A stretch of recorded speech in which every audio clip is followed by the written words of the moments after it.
SCLC Today. I'm Maynard Eaton, and again, our weekly conversation with the president of SCLC, Dr. Charles Steele. Dr. Steele, you're off going international again. Next week, you're headed to Cuba. Yes, sir.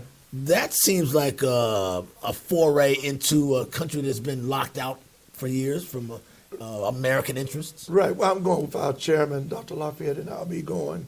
We've been invited to come, and it's very amazing, Maynard, that in Havana they even have a Ebenezer Baptist Church. You know, the church that Dr. King co-pastored with his father and still in existence today and doing very well. But the fact being is that we have an opportunity. We are the International Southern Christian Leadership Conference, and we are embarking upon those opportunities in terms of Europe and throughout the world. What happens in Cuba? That seems like a country that's full of people of color. Do they have civil rights issues, human rights issues there that perhaps SCLC can? Absolutely. All over the world there's civil and human rights issues. But we're saying thank God for the opportunity. And to President Barack Obama.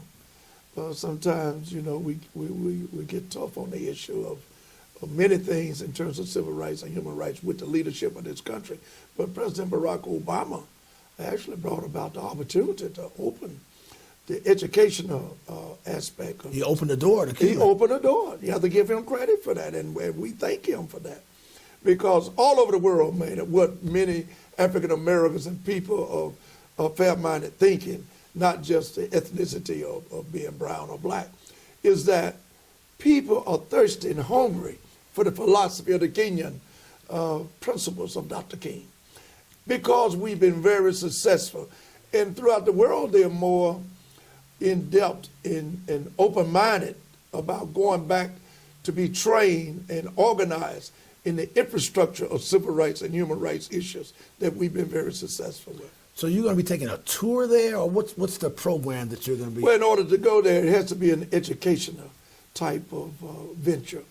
Of course, it's going to be an educational tour. The Kenyan philosophy in training. Of nonviolence. Of nonviolence. It's basically nonviolence, reconciliation, peace, and nonviolence. Not resolution. It's a different than reconciliation and a resolution. Resolution when you read off a piece of paper and people gather their thoughts and say, this is what we came up with. But reconciliation, you're dealing with reconciling and coming from the heart as well as the mind. You've been around the world. You've never been to Cuba. What are you looking forward to? I've been to Haiti, which is just roughly 20, 25, 30 miles from Cuba, but I've never been to Cuba.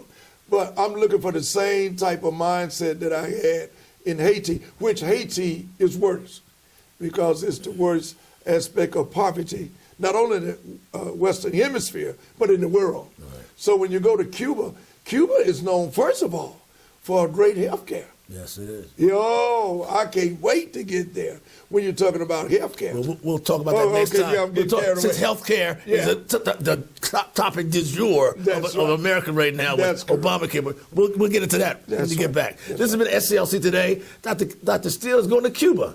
Health care.